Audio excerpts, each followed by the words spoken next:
Sveiki įsijungę, ačiū, kad žiūrite. Čia aktualių laida Alfa taškas, aš šios laidos vedėjas Aurelijus Bezekavičius.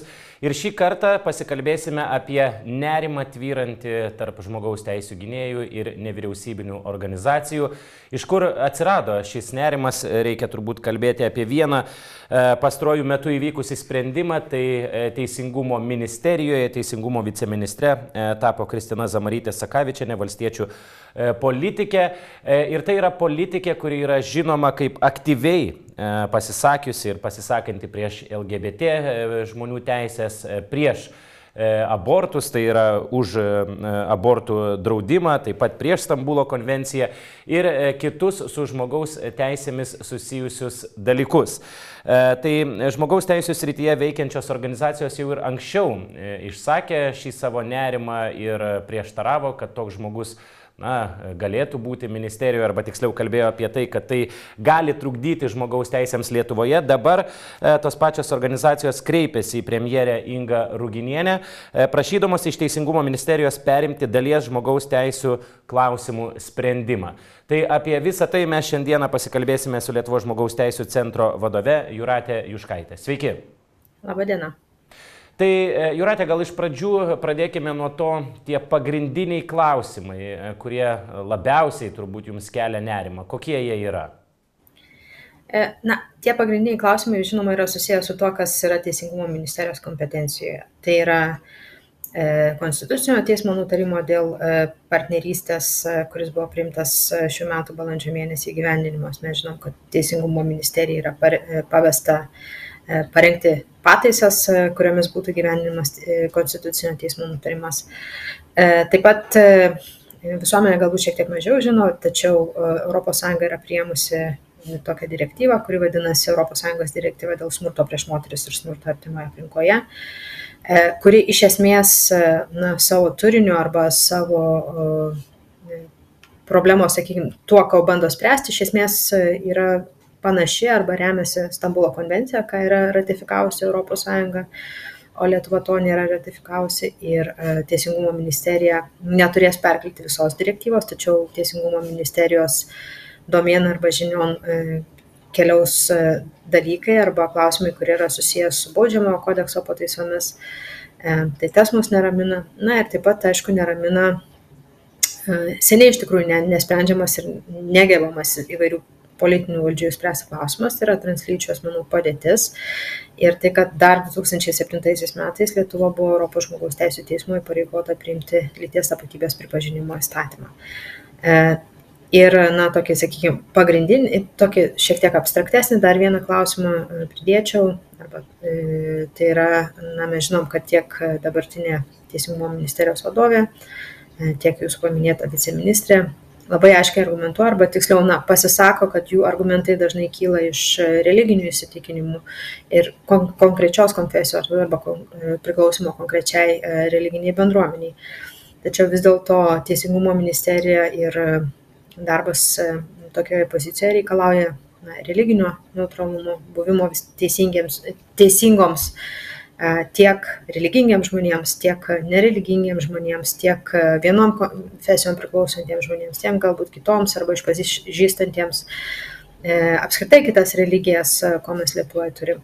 Tai taip pat kelia klausimą iš tikrųjų, ar būtent šitą poziciją tiek dabartiniai Teisingumo ministrai, tiek viceministrai buvo tinkamiausios, turint omeny, kad jos tikrai nuosekliai ir aiškiai sakė, kad jos vadovaujasi tam tikromis vertybėmis, jas vardinamos krikščioniškosiomis vertybėmis, bet juk Lietuva yra visokia, žmonių yra visokių ir taip pat reikia įgyvendinti teismų sprendimus, kurie galbūt su jų asmeniniam pažiūrom ir nesutampa, bet užtikrina lygesnės galimybės kitiems likusiems šalies gyventojams.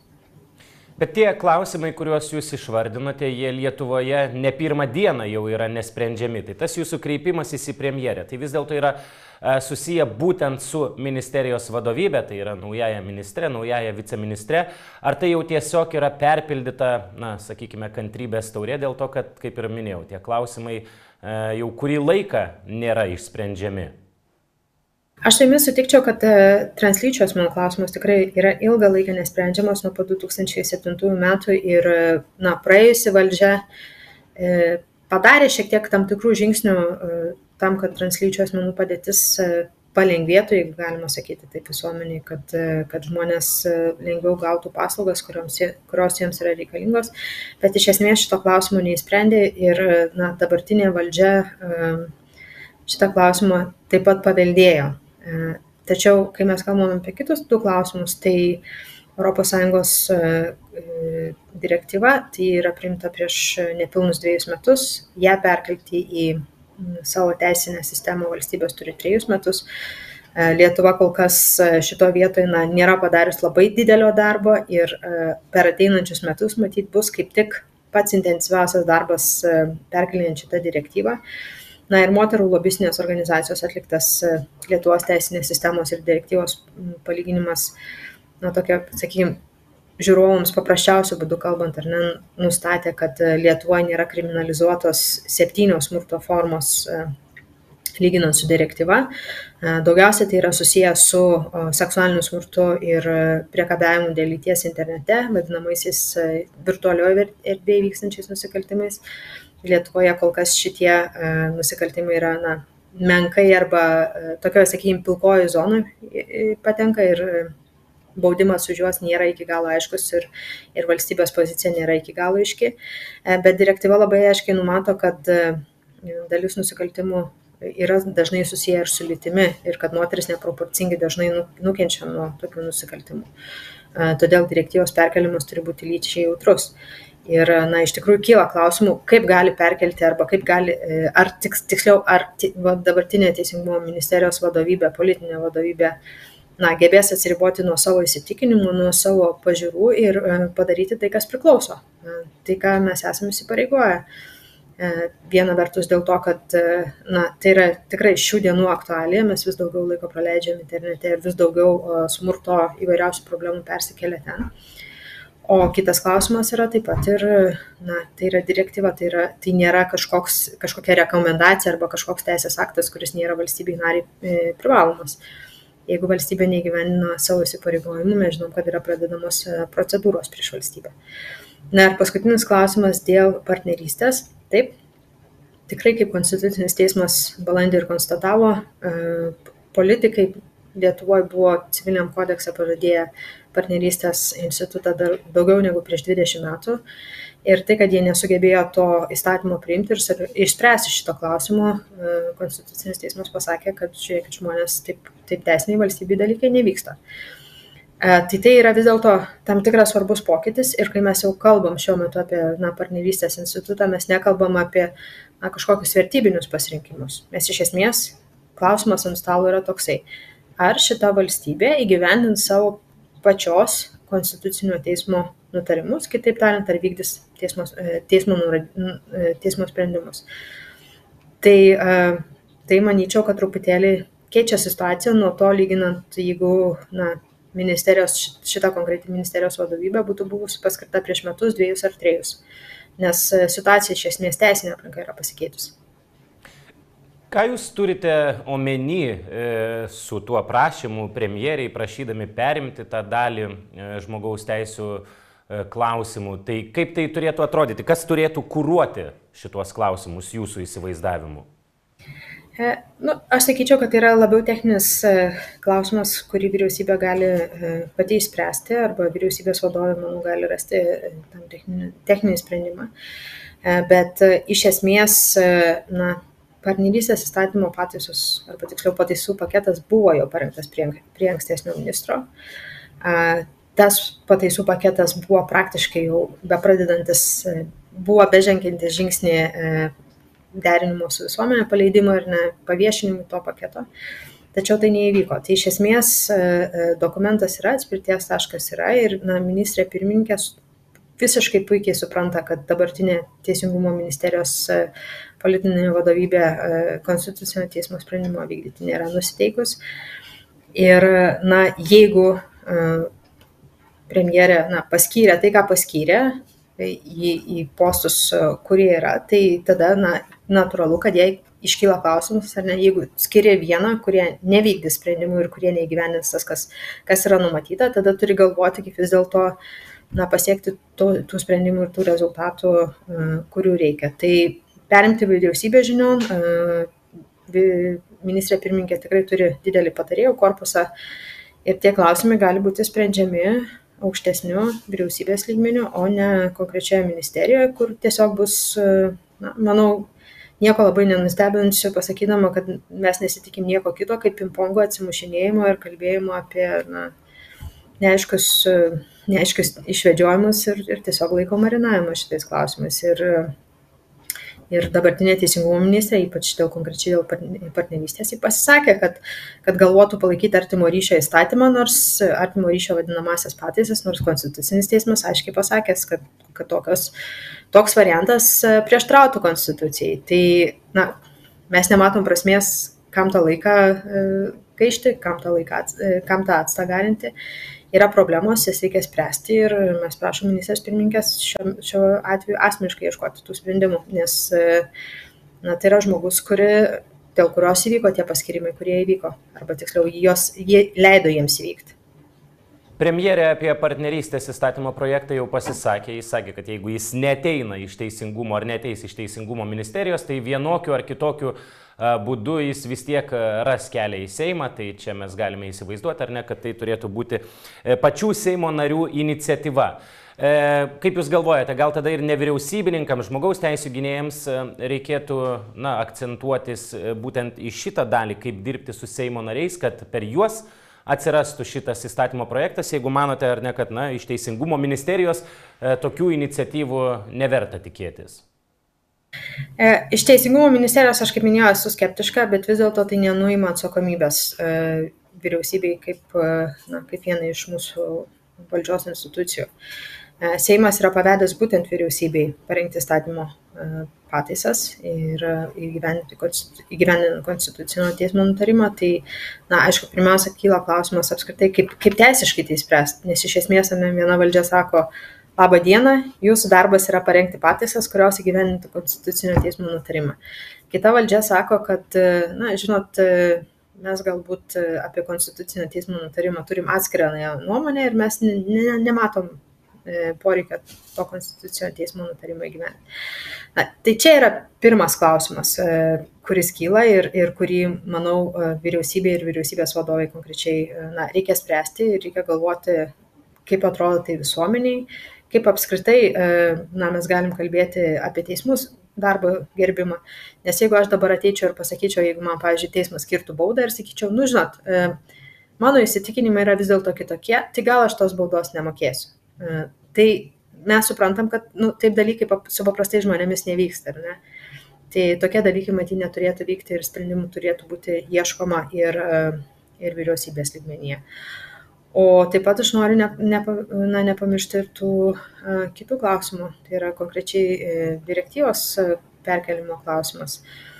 Tai yra vis dėlto, vėlgi, panašus mechanizmas. Lietuva, jeigu mes jau dėl savo piliečių ir dėl savo žmonių negebam arba galbūt net negebėsim galimai tinkamai perkelti arba nebus noro tinkamai perkelti tos direktyvos, tai nepamirškim, kad tai yra vėlgi irgi baudų klausimas, nes mes esam įsipareigoję, mes esam tam tikro elitinio šitoje vietoje, pasakyčiau, klubo nariai ir arba mes darom kartu su visais tuos sprendimus, kuriems mes patys kaip valstybė pritarėm, arba tada vėlgi mes galim sulaukti pasekmių. Tai to kreipimosi tikslas taip pat buvo atkreipti ministrės pirmininkės dėmesį į tai, nes aš įsivaizduoju, kad ministrė pirmininkė susiduria su daug informacijos ir daug pas ją atkeliauja dalykų, bet nebūtinai žino apie konkrečias grėsmės, apie kurias, bent jau mes iš savo varpinės žvelgdami mes jas matom. Vakar kaip tik laidoje kalbėjausi su Aurelijumi Veryga, Valstiečių žaliųjų sąjungos pirmininku. Aš noriu kelias jo mintis ištransliuoti, kai klausiau jo būtent dėl šitos viceministrės paskirimo, dėl jos pažiūrų, ar čia viskas yra tvarkoje. Tai partijos pirmininkas atsakė taip, kad jisai lygiai taip pat, pavyzdžiui, turi pretenzijų žmonėms, kurie yra už partnerystę, kad tokia yra politika, kad su skirtingomis politinėmis pažiūromis ir nuostatomis žmonės ateina ir, truputėlį ironizavo, kad turbūt būtų keista, jeigu valstiečiai ar šita vyriausybė